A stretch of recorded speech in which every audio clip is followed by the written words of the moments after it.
Hi hello, ഇപ്പോൾ ചന്ദ്രികയിൽ അലിന ചന്ദ്രാന്തത്തിന്റെ എല്ലാ പ്രിയപ്പെട്ട പ്രേക്ഷകർക്കും മെട്രോ സ്റ്റാറിലേക്ക് സ്വാഗതം. അപ്പോൾ നമ്മുടെ ചന്ദ്രികയിൽ അലിന ചന്ദ്രാന്തത്തിൽ ഇപ്പോൾ വലിയ പൊട്ടിത്തെറികളും കലഹങ്ങളൊക്കെ ഒരുവിധം ഒതുങ്ങി നിൽക്കുമായിരുന്നു. ഇതിന്റെ ഇടയിലാണ് പിങ്കിയുടെ വക കുറച്ച് പൊട്ടിത്തെറിയും പിന്നെ കുറച്ച് ഡ്രാമയും കാര്യങ്ങളും കൂടി ഇറക്കിയത്. അപ്പോൾ എങ്ങനെയെങ്കിലും ഗൗതമിനെ സ്വന്തമാക്കാൻ വേണ്ടിയിട്ട് നമ്മൾ പിങ്കി ശ്രമിക്കുന്ന ആ ഒരു ശ്രമത്തിലാണ് നമ്മൾ നന്ദ ഇപ്പം ആപ്പ് വെച്ചിരിക്കുന്നത്. ഇനി പിങ്കിക്ക് അങ്ങോട്ടും തിരിയാൻ പറ്റില്ല, ഇങ്ങോട്ടും തിരിയാൻ പറ്റില്ല. എന്തായാലും ഇനി ഗൗതമിനെ സ്വന്തമാക്കാനും പറ്റത്തില്ല. ആ ഒരു അവസ്ഥയിലാണ് ഇപ്പൊ പിങ്കി എത്തി നിൽക്കുന്നത്. എങ്ങനെയെങ്കിലും അർജുനെ തിരിച്ചു കൊണ്ടുവന്നാൽ മാത്രമേ പിങ്കിയെ തളയ്ക്കാൻ വേണ്ടിയിട്ട് സാധിക്കത്തുള്ളൂ എന്ന് നന്ദയ്ക്ക് അറിയാമായിരുന്നു. അതുകൊണ്ട് തന്നെ അർജുനെ തേടിയാണ് പോയത്. പക്ഷേ അവിടെ ചെന്നപ്പോൾ അർജുനാണെങ്കിൽ ഗൗതം ആണ് ഇവിടെ തെറ്റ് ചെയ്തത്, ഗൗതം അർജുനെ ചതിച്ചു എന്നാണ് വിചാരിച്ചുകൊണ്ടിരിക്കുന്നത്. അതുകൊണ്ട് താൻ ഒരിക്കലും വരത്തില്ല എന്നൊരു പിടിവാശിയിലാണ് അർജുൻ നിൽക്കുന്നത്. പിന്നെ എന്തായിരിക്കും സംഭവിക്കാൻ പോകുന്നത്? എന്തായാലും അർജുൻ തിരിച്ചു വരുമോ ഇല്ലയോ, ഇനി ഇന്ത്യവരത്ത് എന്തൊക്കെ സംഭവിക്കും എന്ന് നമുക്ക് നോക്കാം. അതിനു മുൻപ് ആദ്യമായിട്ടാണ് ഈ ചാനൽ കാണുന്നതെങ്കിൽ തീർച്ചയായിട്ടും സബ്സ്ക്രൈബ് ചെയ്യുക. അപ്പോൾ ഞങ്ങളിടുന്ന പുതിയ സീരിയൽ റിവ്യൂ വീഡിയോസ് എല്ലാം നിങ്ങൾക്ക് ലഭിക്കുന്നതായിരിക്കും. ഭയങ്കര ഒരു തർക്കങ്ങളും വഴക്കുകളൊക്കെ നടന്നിട്ടുണ്ടായിരുന്നു. അതിനുശേഷം ഇപ്പോൾ നന്ദ മാക്സിമം അർജുനോട് കാര്യങ്ങൾ പറയുന്നുണ്ടെങ്കിലും അർജുൻ പറഞ്ഞത് അവിടെ ഞാൻ ഒരുപാട് ആഗ്രഹിച്ചു, ഒരു കല്യാണം കഴിച്ച് സന്തോഷത്തോടെ കുടുംബവും കുട്ടികളായിട്ട് ജീവിക്കണമെന്ന് ഞാൻ ഒരുപാട് ആഗ്രഹിച്ചു. പക്ഷേ ആ ആഗ്രഹമാണ് കല്യാണ ദിവസം തന്നെ എല്ലാം കെട്ടടങ്ങിപ്പോയത്. അതുകൊണ്ട് എനിക്കിനി അങ്ങോട്ട് വരാൻ പറ്റത്തില്ല എന്നും ഞാൻ ഇനി ഒരിക്കലും അങ്ങോട്ട് വരത്തില്ല എന്ന് നന്ദയോട് തീർത്ത് അർജുൻ പറഞ്ഞു. പക്ഷെ അവിടെ ഗൗതമിന്റെ ഭാഗത്ത് തെറ്റാണ്, ഗൗതമാണ് മനഃപൂർവ്വം തന്നെ ചതിച്ചതെന്നും ഒരു കാര്യം ഗൗതം മറച്ചു വെക്കാത്തതാണ്. പക്ഷെ ഈ ഒരു കാര്യം എന്നിൽ നിന്നും മറച്ചു വെച്ചു, അങ്ങനെ എന്നോട് ചതിയാണ് ചെയ്തത് എന്നാണ് അർജുൻ നന്ദയോട് പറഞ്ഞുകൊണ്ടിരിക്കുന്നത്.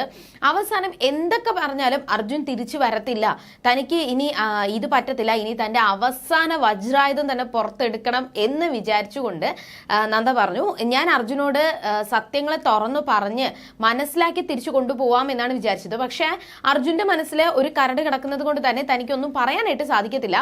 അതുകൊണ്ട് ഞാൻ മറ്റൊരാളുമായിട്ടാണ് ഇവിടെ വന്നിരിക്കുന്നത്, അപ്പോൾ അയാളെ ഞാൻ ഇങ്ങോട്ട് വിളിക്കാം എന്ന് പറഞ്ഞുകൊണ്ട് അർജുൻ നോക്കുകയാണ് അതാരാണ് വന്നത്.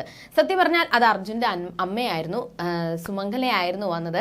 എന്തായാലും അർജുനെ തിരിച്ചു കൊണ്ടുവരണമെന്നുണ്ടെങ്കിൽ അവസാനത്തെ ആ ഒരു സമയത്ത് പറ്റിയില്ല എന്നുണ്ടെങ്കിൽ സുമംഗലയുടെ വരവോടുകൂടി അർജുൻ തിരിച്ചു വരുമെന്ന് ഉറപ്പായിരുന്നു. അങ്ങനെ സുമംഗലയെ തറവാട്ടിൽ പോയി കണ്ട് കാര്യങ്ങൾ പറഞ്ഞ് സുമംഗലയുമായിട്ടായിരുന്നു നന്ദ അർജുനെ കാണാനായിട്ട് പോയത്. അങ്ങനെ സുമംഗലയെ കണ്ടപ്പോൾ അർജുൻ്റെ ആ ഒരു ദേഷ്യം എല്ലാം മാറി തൻ്റെ അമ്മയെ കെട്ടിപ്പിടിച്ച് കരയുന്നുണ്ട്.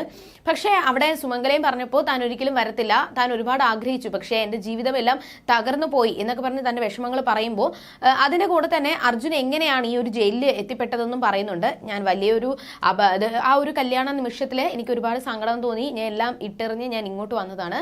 അങ്ങനെ വന്ന സമയത്ത് തന്നെ 4 പേരടങ്ങിയ ഒരു മിഷൻ ഞങ്ങൾക്ക് തന്നു. അങ്ങനെ ആ ഒരു യുദ്ധത്തിന് പോകുന്ന വഴിക്ക് ട്രക്കിൽ വെച്ച് ട്രക്ക് മറിയുകയും അതിലുണ്ടായിരുന്ന 3 പേര് മരിക്കുകയും ഞാൻ എങ്ങനെയോ തലനാരിഴയ്ക്ക് രക്ഷപ്പെടുകയായിരുന്നു. ഞാൻ അങ്ങനെ അവിടെ നിന്ന് ഓടി രക്ഷപ്പെട്ട് സ്വയം ചികിത്സിക്കുകയായിരുന്നു. എന്നാൽ താൻ ഇനി അങ്ങോട്ടും ജോലിക്കും പോകുന്നില്ല, അല്ലെങ്കിൽ തൻ്റെ കുടുംബത്തിലോട്ടും പോകുന്നില്ല എന്ന് പറഞ്ഞ് ഒളിഞ്ഞു നടക്കുന്ന സമയത്താണ് ഇതേപോലെ പട്ടാളക്കാരെന്നെ കണ്ടുപിടിച്ചത്. ഹരിദ്വാരിൽ വെച്ചാണ് കണ്ടുപിടിച്ചത്. അങ്ങനെ എനിക്കിനി ജോലിയിലോട്ട് തിരിച്ച് പ്രവേശിക്കാനായിട്ട് സാധിക്കത്തില്ല എന്ന് പറഞ്ഞപ്പോൾ എന്നെ നേരെ അവർ ജയിലിലോട്ട് അടച്ചു 6 മാസത്തേക്ക്. എന്തായാലും എൻ്റെ കാലാവധി കഴിഞ്ഞു.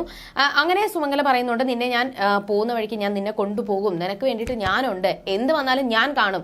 അങ്ങനെ അവസാനം നന്ദയുടെ ആ ഒരു ശ്രമം ഫലിച്ചു. അർജുൻ തിരിച്ചു വരാം, അർജുൻ നന്ദയുടെ കൂടെ പോകാം എന്ന് പറയുന്നുണ്ട്. പക്ഷെ അർജുൻ ഒരുപാട് സന്തോഷം തോന്നിയത് ഇതുവരെയും നന്ദയോ അർജുനോ കണ്ടിട്ടില്ല. അവർക്ക് പരസ്പരം എന്താണെന്നോ ആരാണെന്നോ ഒന്നും അറിയത്തില്ല. എന്നിട്ട് പോലും അർജുനെ തേടി നന്ദ വന്നു. അതാണ് അർജുനെ ഒരുപാട് സന്തോഷം തന്ന കാര്യം. അങ്ങനെ അവർ നേരെ ഇന്ത്യവരത്തിലോട്ട് പോവാണ്. പക്ഷെ ഇവിടെ ഇന്ത്യവരത്തിലെ പിങ്കിയുടെ ആ ഒരു നന്ദയെ കുരുക്കാൻ വേണ്ടിയിട്ട്, നന്ദയെ കുറ്റക്കാരിയാക്കാൻ വേണ്ടിയിട്ടുള്ള ശ്രമങ്ങളാണ് നടന്നുകൊണ്ടിരിക്കുന്നത്. നന്ദ പെട്ടെന്ന് വന്നിട്ട് ഒരു സ്റ്റഡി ടൂർ പറഞ്ഞു. ഒരിക്കലും നന്ദ സ്റ്റഡി ടൂറിനല്ല പോയത്, വേറെ എന്തോ കാര്യത്തിനാണ്. അവൾ ഭയങ്കര അഹങ്കാരിയാണ്, അതുകൊണ്ടാണ് ഒരു കാര്യവും കുടുംബക്കാരോടൊന്നും പറയാതെ പോയത് എന്നൊക്കെ പറഞ്ഞുകൊണ്ട് അവിടെ നന്ദയെക്കുറിച്ച് കുറ്റങ്ങൾ പറയുകയും എന്നിട്ട് നന്ദ തിരിച്ചു വന്നാൽ ഉടൻ തന്നെ എല്ലാവരും കൂടി നന്ദയെ കുറ്റക്കാരിയാക്കി അടിച്ചു പുറത്താക്കാനായിട്ടുള്ള ഒരു ശ്രമങ്ങളാണ് പിങ്കിയുടെ ഭാഗത്ത് നിന്ന് നടന്നുകൊണ്ടിരിക്കുന്നത്. അവസാനം നന്ദ വന്നപ്പോൾ എല്ലാവരും കൂടി ചേർന്ന് നമ്മുടെ അരുന്ധതി ആണെങ്കിലും ലക്ഷ്മിയമായ ഒന്നും പറഞ്ഞില്ല, പക്ഷെ അരുന്ധതിയും പിങ്കിയും എല്ലാവരും നന്ദയെ കരുവാക്കിക്കൊണ്ട് നന്ദയെ കുറ്റക്കാരിയാക്കാൻ വേണ്ടിയിട്ട് ശ്രമിക്കുമ്പോൾ അവിടെ നന്ദ ലക്ഷ്മിയമ്മയോട് വന്ന് പറയുവാണ്, അമ്മായി അമ്മ ഒരു താലമൊക്കെ എടുത്തുകൊണ്ട് വന്ന് ആരതിയൊക്കെ ഒഴിയാനായിട്ട് എടുത്തുകൊണ്ട് വരൂ എന്നൊക്കെ പറഞ്ഞു വിട്ടതിന് ശേഷം ഞാൻ പിങ്കിക്ക് ഒരു വലിയൊരു സർപ്രൈസും കൊണ്ടാണ് വന്നിരിക്കുന്നത്. ഈ ഒരു സർപ്രൈസ് പിങ്കി ജന്മത്തിൽ മറക്കത്തില്ല എന്ന് പറഞ്ഞുകൊണ്ട് നന്ദ നേരെ അവരെ പോയി വിളിച്ചു. അങ്ങനെ എല്ലാവരും അങ്ങോട്ട് തന്നെ നോക്കുന്നുണ്ട്, അത് ആരാണ് വന്നത്, അല്ലെങ്കിൽ എന്താണ് പിങ്കിയുടെ സർപ്രൈസ് എന്ന്. അങ്ങനെ അങ്ങോട്ട് നോക്കുന്ന ഭാഗത്ത് നോക്കുമ്പോഴത്തേക്കും നമ്മൾ സുമംഗലയാണ്. സുമംഗലയുടെ പിറകെ തന്നെ അർജുനെ കണ്ടു. അപ്പൊ ഇവരെ കണ്ടപ്പോഴത്തേക്കും എല്ലാവർക്കും ഭയങ്കര സന്തോഷമായി. പക്ഷേ സന്തോഷത്തിന് പകരം ഭയങ്കരമായിട്ട് ഷോക്കായി ഞെട്ടി നിന്നത് നമ്മളെ പിങ്കിയാണ്. ഒരിക്കലും അർജുൻ തിരിച്ചു വരത്തില്ല, അതുകൊണ്ട് തന്നെ ഈ ഒരു തക്കം നോക്കി ഗൗതമിനെ സ്വന്തമാക്കാം എന്ന് വിചാരിച്ചുകൊണ്ടിരുന്ന പിങ്കിയുടെ തലയിൽ തന്നെ ഒരു ആപ്പടിച്ച രീതിയിലാണ് ഇപ്പൊ പിങ്കി നിൽക്കുന്നത്. ഇനി ഒരിക്കലും തനിക്ക് ഇനി ഗൗതമിനെ സ്വന്തമാക്കാനായിട്ട് പറ്റത്തില്ല എന്ന് പിങ്കിക്ക് മനസ്സിലായി. പക്ഷേ അർജുനെ കണ്ടപ്പോൾ എല്ലാവർക്കും സന്തോഷം തോന്നി. ഒരുപാട് തൻ്റെ കുടുംബത്തിലുണ്ടായിരുന്ന ആ ഒരു മകനെ പിരിഞ്ഞ ഒരു വേദനയായിരുന്നു എല്ലാവർക്കും. അങ്ങനെ കണ്ടപ്പോൾ എല്ലാവരും കെട്ടിപ്പിടിക്കുകയും ഒരുപാട് സ്നേഹം കൊണ്ട് പുണരുകയും പിന്നെ ലക്ഷ്മിയമ്മായി വന്നു ആരതിയൊക്കെ ഒഴിഞ്ഞ് സന്തോഷത്തോടെ അകത്തോട്ടിരുത്തുന്നുണ്ട്. ഗൗതമിന് ഒരുപാട് സന്തോഷമായി. തൻ്റെ ഭാര്യയെക്കുറിച്ച് ഒരുപാട് അഭിമാനം തോന്നുന്നുണ്ട് ഗൗതമിന്. അങ്ങനെ സുമംഗലയും എല്ലാവരോടും പറയുന്നുണ്ട്, ഇവിടെ അർജുൻ തിരിച്ചു വരാൻ കാരണം നന്ദയാണ് ഇതുവരെയും കാണാത്ത അർജുനെ തേടിപ്പോയതും എന്നിട്ട് അർജുനെ തിരിച്ചു കൊണ്ടുവരാനുള്ള പ്രയത്നങ്ങൾ നടത്തിയതും നന്ദയാണെന്നും തന്നോട് നന്ദ വന്ന് കുടുംബത്തിൽ വന്ന് പറഞ്ഞിരുന്നു, അങ്ങനെ എന്നെയും കൊണ്ടാണ് പോയത്, അങ്ങനെ ഒരുപാട് നന്ദിയുണ്ട് എന്നൊക്കെ പറയുന്നുണ്ട്. പക്ഷേ ഇനി തനിക്ക് എന്ത് ചെയ്യാൻ പറ്റും? അവിടെ എല്ലാവരും പറയുവാണ്, നന്ദയ്ക്ക് ചിലപ്പോൾ ഇങ്ങനെ തോന്നാൻ കാരണം നന്ദ അർജുനെ തേടി പോയത് എല്ലാവരുടെയും പ്രാർത്ഥനയായിരിക്കാം, പിങ്കിയുടെ സങ്കടവും പ്രാർത്ഥനയും കൊണ്ടായിരിക്കാം എന്ന് പറയുന്നുണ്ട്. പക്ഷെ നന്ദ അവിടെ പറഞ്ഞത്, അമ്മായി പറഞ്ഞത് ശരിയാണ്, അവിടെ പിങ്കിക്ക് വേണ്ടി മാത്രമാണ് ഞാൻ ഇവിടെ അർജുനെ തേടി പോയത് എന്ന് നന്ദ അവിടെ പറയുവാണ്. പിന്നെ എന്തൊക്കെയായിരിക്കും സംഭവിക്കാൻ പോകുന്നത്? എന്തായാലും അർജുൻ വന്നതോടുകൂടി പിങ്കിയുടെ കളികളെല്ലാം പൊളിഞ്ഞിരിക്കുവാണ്.